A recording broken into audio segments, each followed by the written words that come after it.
Olá, assombrados! Eu sou a Ana Paula e vou contar um relato para vocês neste tipo ao vivo de hoje. E aí, tudo bem? Eu espero que esteja tudo bem. Já vou pedindo para você deixar o like no vídeo, não se esqueça da loja assombrada. E se ainda não é inscrito, se inscreva no canal.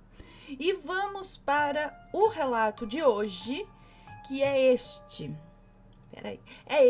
A teoria dos pecados capitais. E aí é do precógnito, né? Eu vou deixar aqui nos cards o primeiro relato dele, que tratou de um dos pecados, se não me engano, a luxúria. Agora também fiquei confusa, mas eu vou deixar aqui nos cards.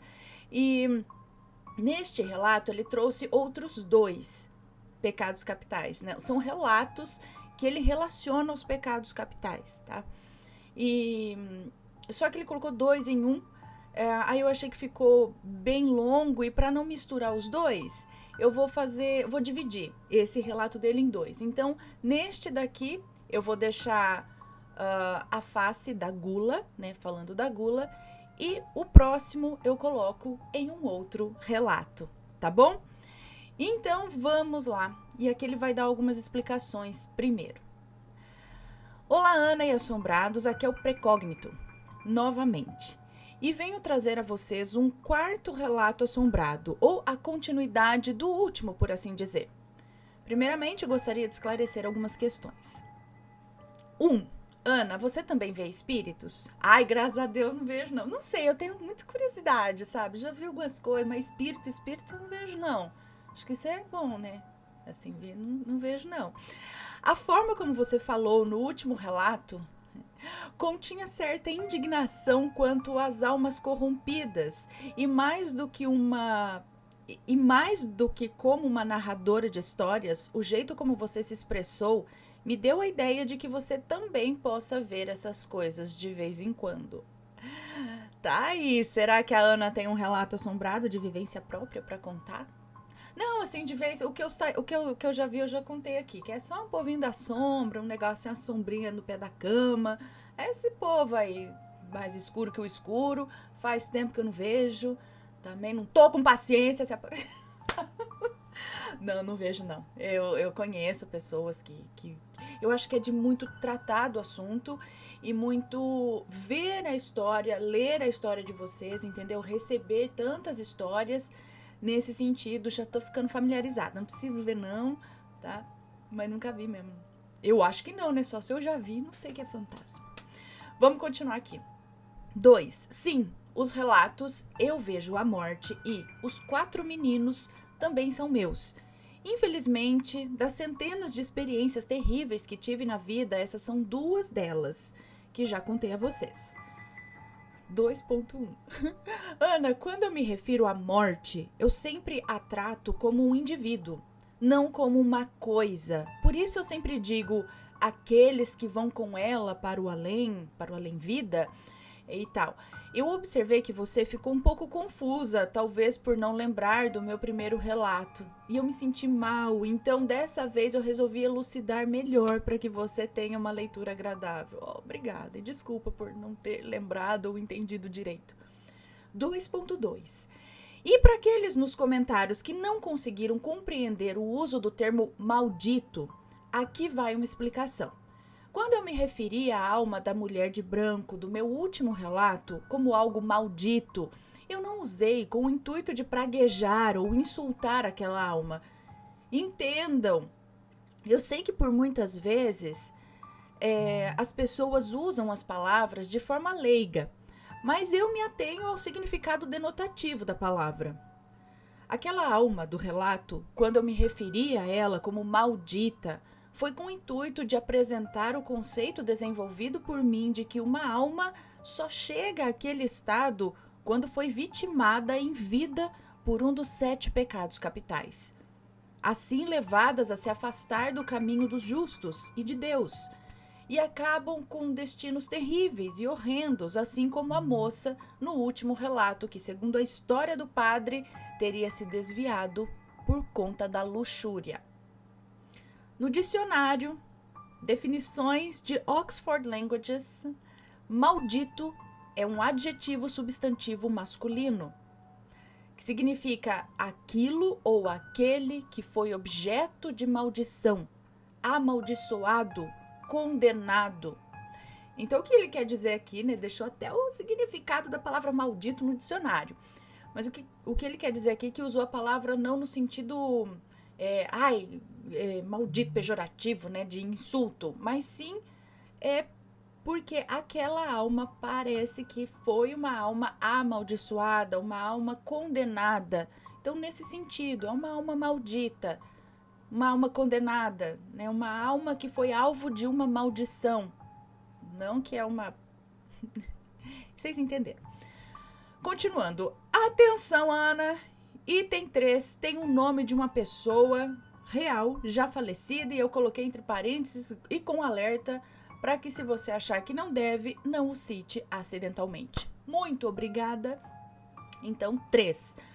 Ana, eu vi num comentário, um comentário no último relato que eu enviei, uma moça aparentemente bem informada ou que gosta de investigar comentou que o local que eu citei no relato teria sido o lugar onde uma moça aparentemente famosa do passado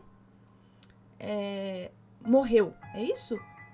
Ou viveu, ou não sei. Uma moça aparentemente bem informada que comentou que o local que eu citei no relato teria sido o lugar onde uma moça aparentemente famosa do passado, não sei o que aconteceu com ela, ele não colocou aqui, se ela morreu lá, se ela viveu lá, enfim, mas tem a ver com a moça aí.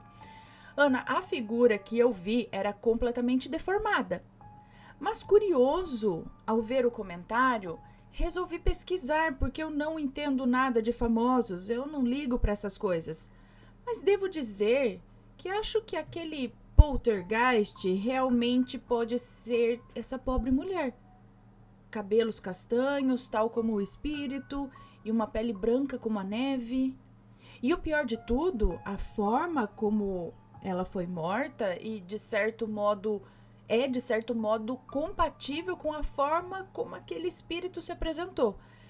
Afinal, aquela forma que eu não vou ficar falando muitos detalhes de como aconteceu, com toda certeza faria aquele tipo de estrago no rosto dela. Bem, eu talvez devia ter pedido um autógrafo, quem sabe? Brincadeira, gente. Ele tá falando um alívio cômico só aqui, né, na situação. Bom, mas vamos ao relato sem mais delongas. Eu peço desculpas a você, Ana, e aos assombrados, pois a minha escrita no último relato deixou muito a desejar. Além disso, deixei de explicar direito muitos pontos cruciais para que possam entender a minha perspectiva. A teoria dos 7 pecados capitais é uma crença que desenvolvi após muitos anos vendo espíritos de todos os tipos. No caso, a respeito dos poltergeist, que eu percebo como almas amaldiçoadas, pessoas que em vida foram corrompidas pela ganância, inveja, avareza, luxúria, ira, gula e preguiça. Diferente de uma alma penada que cumpre uma pena nesse mundo, ou um recém-desencarnado que muitas vezes nem percebe que está morto, essas almas, os que ele diz aqui poltergeists, não estão presos a algo necessariamente... Eles não estão presos aqui, não estão presos a algo aqui necessariamente. E também têm ciência de seu estado de morte. Eles sabem que estão mortos e não estão necessariamente presos a algo. E ainda assim, eles se recusam a ir com a dona morte para o além-vida. Seja por ainda terem algo a fazer nesse mundo, alguma vingança... ou normalmente ou simplesmente por se rebelarem contra Deus, contra a vida e o círculo das reencarnações. O ciclo das reencarnações. Pois é, renegar a Deus está longe de ser coisa apenas dos demônios. Tamanha deve ser a frustração de Deus com isso, né? Só dá para imaginar. Bom, tal como os anjos que renegaram a Deus e tentaram se opor à sua divina vontade, essas almas, em vida, se desviaram do caminho de Deus e, em morte, ao invés de se arrependerem, aceitarem o julgamento, se recusam a deixar este mundo para se vingar de seu algoz ou simplesmente se rebelando contra Deus mesmo. E isso não é um caso isolado. Essas pessoas que tentaram vender suas almas, por exemplo, a maioria, depois da morte, acaba desse jeito, ou pior, agindo como mensageiros e servos dos demônios, fazendo o mal deles se espalhar, perturbando e procurando desviar outras almas. Bem, essa é a minha teoria.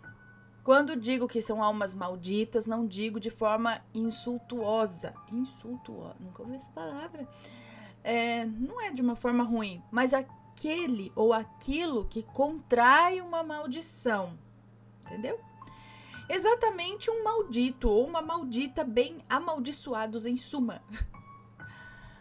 Agora sim, vamos lá ao relato A Face da Gula, segundo pecado.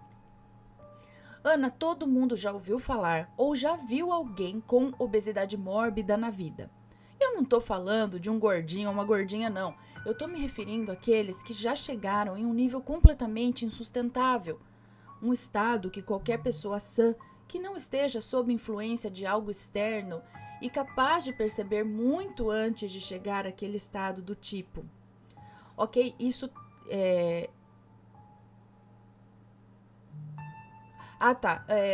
algo externo e capaz de perceber muito antes de chegar àquele estado do tipo, ok, isso não tá legal, não dá pra continuar vivendo assim, entendeu? Pois bem, lá estava eu, um jovem de 20 anos, em 2021, em plena pandemia, andando pela vizinhança para ir ao mercado de máscara, banhado em álcool em gel, quando mais uma vez aquele cheiro podre, típico, invade as minhas narinas. A essa altura da minha vida, os meus olhos espirituais, por assim dizer, já estavam abertos para valer há 9 anos. Então, já calejado, eu sabia que tinha algo ruim rondando a área.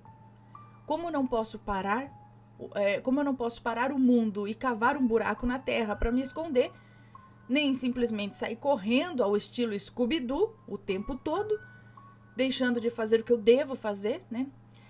Eu me vi forçado a seguir o meu caminho para o mercado. Já dentro do estabelecimento, eu tentava me concentrar no que tinha que fazer, mas aquele cheiro de podre e de morte estava por todo lugar. No entanto, com um aspecto divergente e peculiar, sabe aquele odor de gordura velha e sujeira? Às vezes a gente se depara com isso em alguns estabelecimentos duvidosos pela cidade. Pois é, tava eu lá colocando pães na sacola, sufocando naquela máscara e quase vomitando com aquele cheiro e já totalmente sem apetite. Quando do meu lado para o maior ser humano capaz de andar que eu já vi na minha vida inteira. Um senhor de óculos que parecia ter umas 5 barrigas e, sinceramente, que genética incrível, porque como os joelhos dele não se partiram ao meio, eu não vou entender. Ana, ele pediu de tudo um pouco. Não de tudo um muito. Ele pediu de tudo um pouco, não de tudo um muito. E eu fiquei lá assistindo e sentindo aquele cheiro horrível de morte e gordura rançosa. Esperando para pesarem a minha sacola de pão para eu ir pro caixa e correr para bem longe dali. Quando ele terminou de pegar tudo que queria e colocou a mão sobre o seu carrinho, eu senti um arrepio, até o último fio de cabelo da minha cabeça. Quando ele virou as costas para mim, pegando o seu carrinho e saindo, empurrando ele, eu vi a face da gula. Não com o formato tradicional de um espírito humano, não, Ana. Era apenas uma face acinzentada. Parecia ser feita de carne e pus, sob as costas do homem. Eu não conseguia ver a parte de trás da camisa do homem, pois aquela coisa cobria as costas, sobre as costas então, né? Era feita de carne e tal, sobre as costas do homem. Aquela coisa cobria as costas dele por completo. Ela não tinha braços nem pernas, era apenas um rosto enorme, com uma boca enorme e um sorriso, e olhos maiores ainda. Uma face deformada. e no mínimo demoníaca, para dizer assim, o mínimo mesmo. E ela parecia estar animada com toda aquela comida que o homem havia pego, com um sorriso de orelha a orelha e dentes enormes e também deformados. Eu fiquei lá, paralisado, sem reação. Eu não sabia se estava mais com nojo ou com horror daquela coisa. Aquilo parecia um parasita grudado no homem imenso. Aquela cena grotesca me deixou por alguns minutos desconectado da realidade. Quando o padeiro tocou no meu ombro, já irritado, me perguntando o que eu queria, foi quando eu saí, né, dessa hipnose. Eu dei a ele a sacola de pães para ser pesada, ao mesmo tempo que puxei o terço que me foi dado pela benzedeira do último relato e comecei a orar, ciente de que poderia encontrar aquela figura novamente naquele ambiente e temendo ser percebido por aquele ser. Ana, eu fiquei parado ali perto da padaria por um tempo e quando tomei coragem, corri para o caixa, peguei o mais rápido que pude, paguei, né, o mais rápido que pude e corri como nunca na minha vida. Da mesma forma que o Salsicha e o Scooby-Doo fazem. O que sinceramente se tornou meu padrão de comportamento quando eu vejo essas coisas. Se não dá para correr, eu rezo. Rezo a Deus e finjo que não tô vendo, mas se der para correr, né? Sebo nas canelas, perna pra que te quero. Hasta la vista, até nunca mais. Eu nunca tinha visto um espírito, um ser tomado pelo pecado da gula até aquele momento. E coitado daquele senhor, pois se tem uma coisa que essas almas amaldiçoadas têm em comum com os demônios, além de sua aparência grotesca, é o comportamento de obsessão, opressão, possessão e infestação. Obsessão é aquilo pelo qual passei com a mulher de branco do relato anterior. Eles te seguem para todo canto, não te largam e ficam obcecados por você e te atacam como podem. E é muito comum ocorrer com os médiums, principalmente quando eles nos percebem. Os seres percebem os médiums. Opressão é quando o espírito já tomou conta e no estágio seguinte a pessoa fica sem energia para viver. Tudo que ela tenta fazer dá errado ou termina mal, e o estágio em que o espírito já se prendeu à pessoa de certa forma. Possessão é o estágio em que aquele senhor se encontrava, eu acho. Eu não tenho certeza, mas o espírito está normalmente há tanto tempo oprimindo aquela pessoa que de certa forma ele se funde, invade o corpo físico da pessoa tentando tomá-lo para si. Quanto à infestação, tomando alusão àquilo que você falou sobre o filme Sexto Sentido, é quando em um lugar ou um alguém tem tantos espíritos em obsessão e opressão que até mesmo construções inteiras onde aquilo ou aquele indivíduo estiver, com o tempo irão ruir completamente. Como assim? Tipo, a pessoa já tem tanta coisa em volta dela que o negócio começa a tomar conta do lugar. É isso? Já começa a ficar impregnado no lugar e vai destruindo aquilo fisicamente. Se não me engano, tem uma explicação a respeito disso. Eu não sei se eu vi em algum filme de Lorraine Warren ou alguma coisa do tipo, que eles vão falando a respeito de obsessão, opressão, possessão, infestação. Não tem? Bom, continuando. Não, eu não tentei ajudar aquele homem de forma alguma e eu nem sei como poderia. Eu apenas orei a Deus para que afastasse o mal de mim. Novamente, pessoal, eu sou apenas um homem que vê essas coisas sem ter a menor vontade de vê-las. Eu não sou nenhum santo, nenhum salvador, nenhum orientador. Até me questiono esse dom espiritual que não devia vir só para aqueles que estão prontos e têm força para resistir e até mesmo se sacrificar para ajudar aqueles que precisam. Não seriam essas pessoas que deveriam ter o dom e não pessoas como ele quer dizer aqui, que eu não quero, só quero ir embora longe disso, eu não tô pronto para ajudar ninguém, eu não sei como fazer isso, sabe? Bom, houve algum erro na distribuição de talentos. Eu não sou nem um pouco qualificado para ser médium. Eu sou um homem temente a Deus, mas isso não me faz exemplo algum. E para quem for dizer nos comentários, moço, você devia ter tentado ajudá-lo, né? Ajudar o homem. Com todo respeito, vai lá você. Eu não sou nenhum Jesus Cristo, Moisés, Buda ou Chico Xavier. Muita gente quer inventar de bancar o herói. Eu não. É verdade. E eu admito, eu sou um covarde medroso que não se sacrificaria de forma alguma para ajudar um desconhecido. Falha minha. Eu não sou um Messias ou um Superman, sou só um medroso egoísta, um ser humano qualquer.